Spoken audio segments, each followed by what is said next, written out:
Yan, hello guys, welcome ulit sa ating channel. So nandito na naman po si JR Doria TV para mag-update na naman po dito sa ginagawang Pasig River Esplanade Extension papunta po ng Arroceros Park. Ngayong araw po na to ay June 21, 2025. So samahan nyo po muli ako, mag-ikot-ikot na naman at mag-update dito sa ganap dito sa Maynila. Yan, tara guys, simulan na natin mag-ikot-ikot.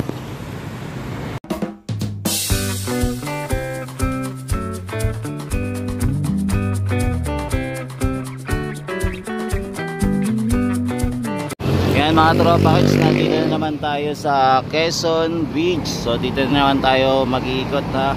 Panibagong update na naman tayo mga tropa kids dito sa Esplanade.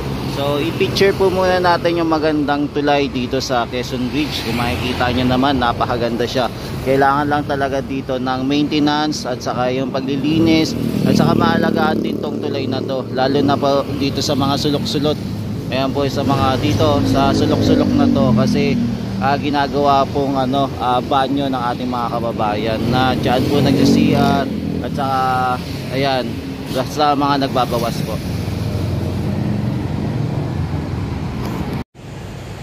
Yan, so ito na po yung ganap dito sa Pasig River Esplanade. So mapansin nyo po no, malapit na po dito sa may tulay. Etong tulay ng footbridge. Ayan, sa may footbridge po, tulay ng footbridge. Ayan. Etong ating mga pilote, mga tropa kits ayan. So binabaon na po nila no, nagdagdag na naman sila na ibabaon na pilote. Malapit na po sa footbridge. So eto ang tanong na lang po mga tropa kids, kung tatanggalin po ba nila yung support dito sa footbridge kasi maharangan po talaga siya magiging hadlang po etong footbridge para idiretso po yung ating mga pilote na binabaon. So alamin natin kung paano nila gagawin, kung ano gagawin nila para mailusot nila dito sa footbridge etong ating mga pilote o yung ating boardwalk na ginagawa.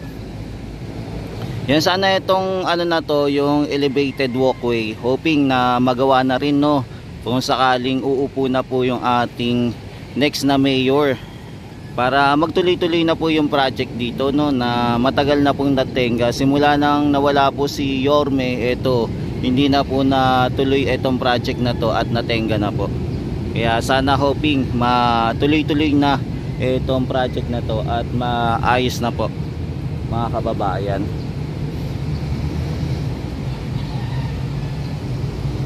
So eto maging yung ating isang barge na ka-park na rin dito katabi po ng merong crane.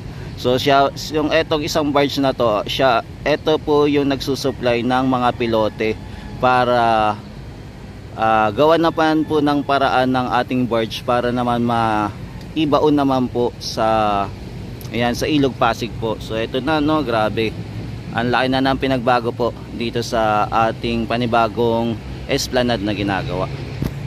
Yan, dito naman po sa may kabila sa Arroceros Park naman po. So wala pa po tayong update kung kailan po mag-aayos po.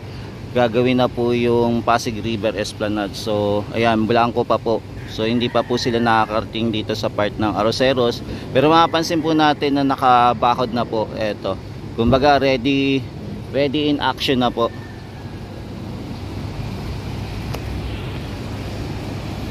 Yan, tapos ito po yung ating tulay, yung Quezon Bridge po. Yan, ganda no. Tapos nandito naman po yung ating ferry station, yung Quinta. Tapos dito naman po sa kabila yung Loton ferry station naman po. Tapos ito naman po ang ating Pasig Esplanade o boardwalk na ginagawa.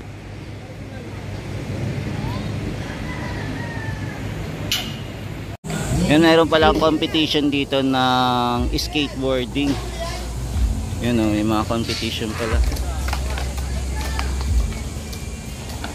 So ito pala yung ganap dito sa Liwasang Bonifacio.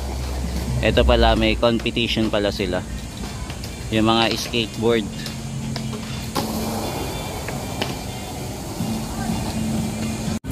Yan, so sponsor pala nito, Go Skateboard Vans. Yan, Vans po.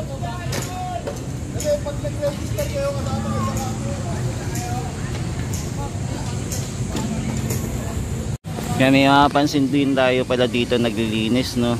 Nililinis po nila yung Liwasang Bonifacio.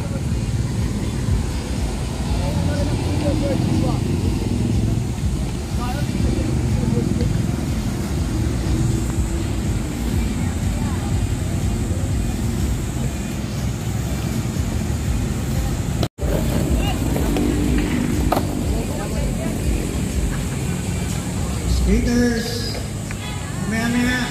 yan, ito na po guys yung ating control room o power room. So ongoing pa rin yung pag-aayos dito sa area. So inaayos pa rin, hindi pa siya tapos. So ito po yung itsura ng ating control room o power room. Ang ganda, no? Ang ganda na niya.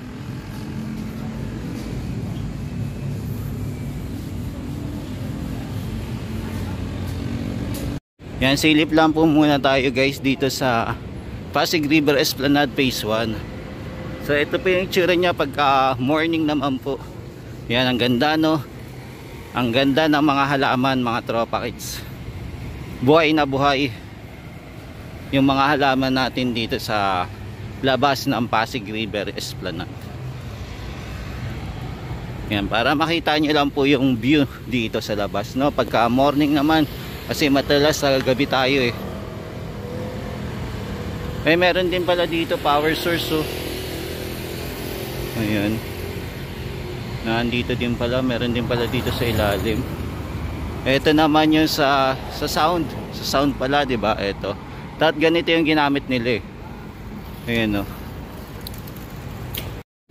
Yan, lilibot-libot muna tayo dito mga tropa. So ito guys, pagka umaga, yan, walang mga tao, nakaligpit po yung mga tindahan dito. Kung mapapansin nyo, ayan, sarado po yung tindahan natin. Kaya libot-libot muna tayo guys.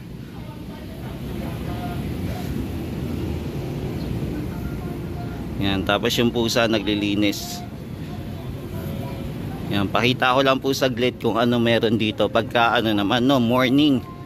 Pwede naman po mamasyal dito kahit morning. Kaya lang syempre wala naman pong ganap. Kung gusto nyo mag-jogging lang po muna kayo, diba? Para ma-relax lang mga tropa. Tapos ito naman natin, no, CR, nilagyan na din pala ng ano, no. Ayan, ng signage. Na meron pong CR dito. So naglagay na sila.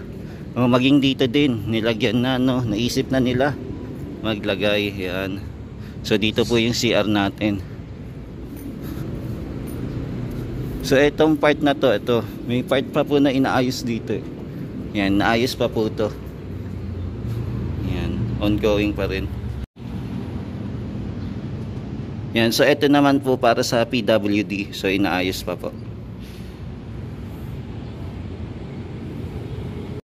Yan, silip-silip lang tayo ng konti mga guys. Tapos ito palang basurahan natin, iniba na yung kulay, no, naging kulay brown na.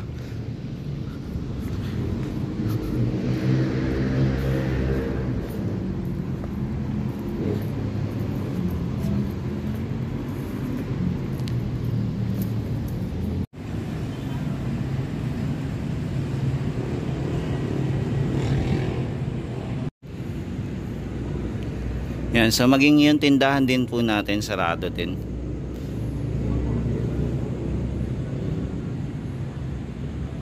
Yan, ito na po yung ating Plaza Mexico. So ito po yung itsura ng Plaza Mexico natin pagka morning po. Yan, konti lang din po namamasyal.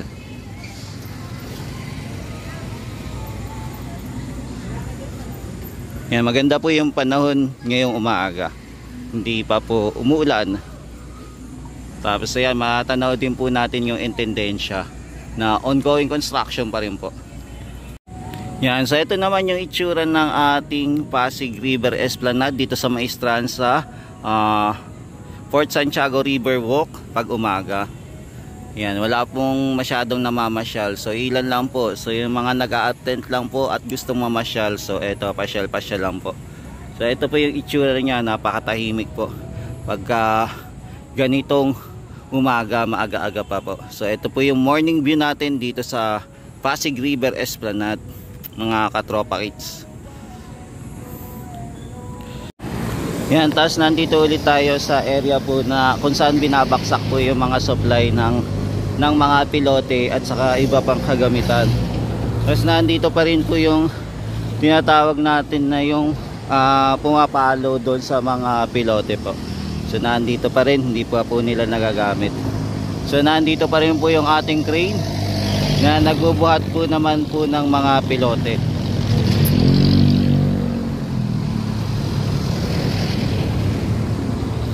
Yan, so morning view muna tayo dito sa Pasig River Esplanade para sa extension po.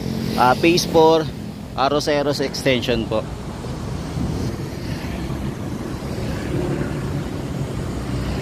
Yan, ngayong araw po ay Sabado na po. Yan, syempre nandito naman tayo sa area naman po ng MacArthur Bridge. So dito naman po tayo tumambay at sumilip-silip kung ano na po yung mga natapos nila o mga development progress dito sa area ng Pasig River Esplanade. Yan dito guys, hindi lang natin ma-view na maayos dito pag nandito naman tayo sa MacArthur Bridge kasi naharangan po tayo ng ating LRT1, so hindi natin ma-view ng kabuuan. Pero mapapansin nyo po may mga parte pa rin po ng mga pilote na hindi pa po nababaon dito sa may gawing kanan. Karamihan po na naibaon po ay dito po sa may kaliwang area po. Yan, ayan po yung binaon nila na pilote. Yan, sa tulong na rin po ng etong mga steel beam. Kaya nailatag nila yung ng maayos etong mga pilote. Yung dito po sa bandang unahan, may ilang apat na pilote na kailangan pa pong ibaon pa. Dito naman sa may sa may kanan, tapos dito po sa may harap naman kaliwa, mga dalawa na lang po yung kailangan. Ayun pa po yung hindi pa po nila nagagalaw.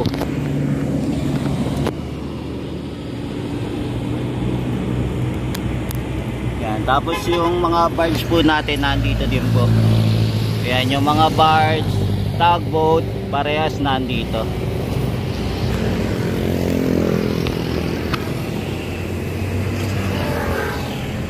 Yan guys, silip naman tayo dito naman sa ginagawa na ballaster. Punta naman tayo sa kabila po. Dito naman po tayo mag-update sa pinakaunang boardwalk na ginawa. Yan, eto guys, di bali 2 layer na lang po ng ballaster yung kailangan po nilang ikabit para umabot na po hanggang dulo. So eto, malapit na po matapos yung ginagawa nila. Tapos silipin din natin yung pader, kung ano na itsura ng pader nila, kung okay na, kompleto na.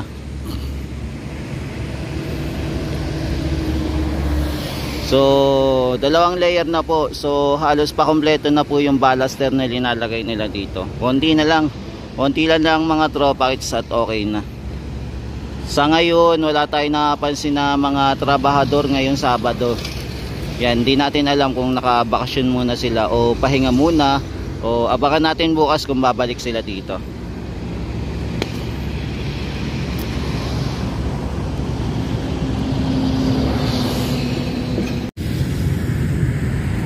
Yan, so ito po yung mga pader na ginawa nila. Mukhang okay na rin po yung mga pader.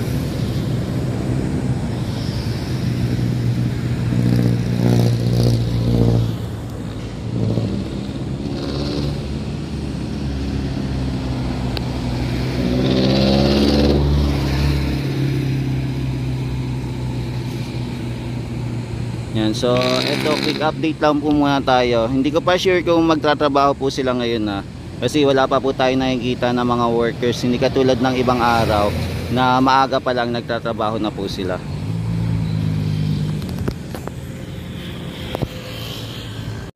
Yan, malaki-laki na rin po yung pinagbago ng ating boardwalk dito, malapit po sa phase 1. So ito po muna yung latest update natin sa pag-iikot dito, no, mga tropa kids. Kaya balikan na lang natin ito bukas. Try ko kung makakapag-update po ulit ako, makaka-off record dito sa area ng Pasig River Esplanade. Yeah, maraming salamat guys sa walang sawang pagsuporta sa akin sa channel ni JR Doria TV sa pag-iikot po dito sa Pasig River Esplanade, na inaabangan natin kung kailan po ito madudugtungan mga tropa kits, no?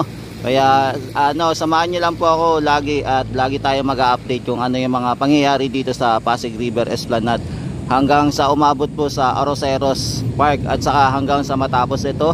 Medyo mahaba-haba na po yung lalakbayin natin pagka mag-vlog po tayo dito sa area. Yan, maraming salamat guys, hanggang sa muli. Mahalin natin ang Pilipinas. Thank you po, and God bless. Mula Luzon, Visayas at Mindanao, maging sa ibang bansa po. Ingat-ingat po kayo. Pagpalain po kayo na may kapal.